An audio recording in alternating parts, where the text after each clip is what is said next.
The Iowa nutrient reduction strategy is first of its kind really in the nation. We've taken a science assessment that's been completed by researchers led by Iowa State University and taking technologies and advancing a strategy that would help improving water quality leaving the state of Iowa.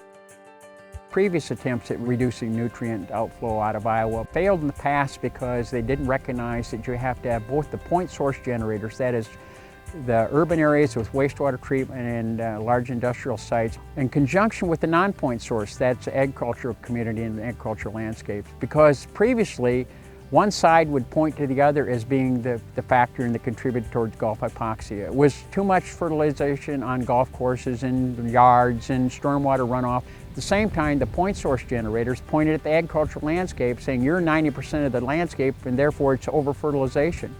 So previous attempts at any reduction strategy failed because of the finger pointing that went on. So early on in the development of the strategy, it was decided that we need to get both entities together. So that's what you see today. We're just at the first year of implementing that strategy, both in the agriculture and in the urban sector. Frankly, it's an unprecedented approach to how to deal with nutrients that impact water quality.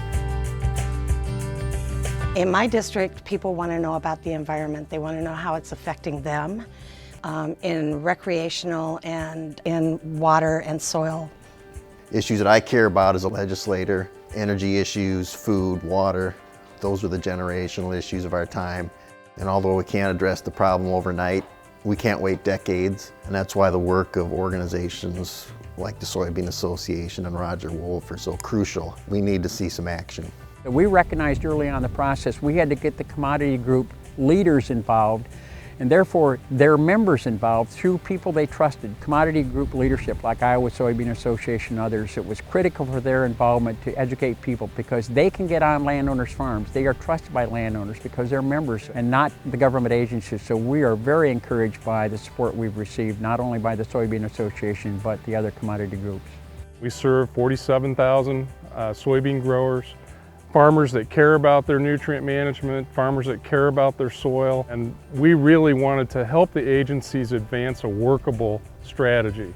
I am an Iowan, and I know how much we depend on agriculture and how much the rest of the world depends on our agriculture. So I want to learn as much as I can so that I can be reasonable in what I expect out of our industries.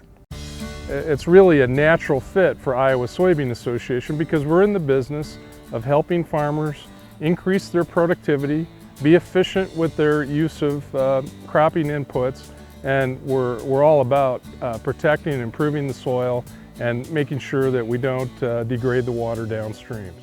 And in recent years, I've really learned how important that is to communicate to people who aren't familiar with the farm. The thing I would like to share with our urban friends is I realize how important our natural resources being soil and water are. Soil is very important to me because without it, I wouldn't make a living, people couldn't eat. And water quality is very important because obviously people drink it. And I need to be a good steward of that because I'm part of that whole picture. One thing I would like people to know about being a farmer is that we care. We're very passionate. That passion runs deep. It's in our family, it's in our roots, and it's in our everyday lives. We want to continue successfully and in a way that we take care of God's earth. I think farmers relate to that first. It's about the business of farming. We don't want to be the ones that sacrifice the water. We have to have both. I'm very optimistic that we're going to increase production while also addressing the water quality.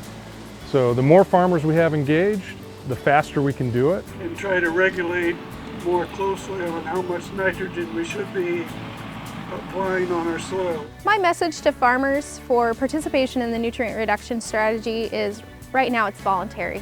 So let's work on it. There's no one blanket approach, and I think we know that.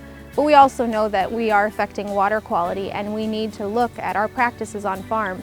We all have concerns about what's happening in the Gulf, and if we don't get our act together and do it ourselves, somebody's going to tell us how we're going to do this. You can be a big help in fixing that problem. We're all going to work together.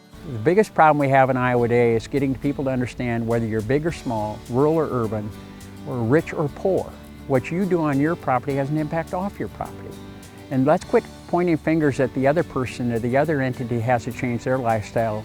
Because if everybody did something significant on their own property, the collective efforts would have a marked impact on the water quality and soil quality in the state. Because ultimately it's a win-win for all Iowans, and frankly it's good for business in the long run. Environmentalists and farmers should be on the same page, because it's all about making sure that we have this soil and these waterways for a very long time.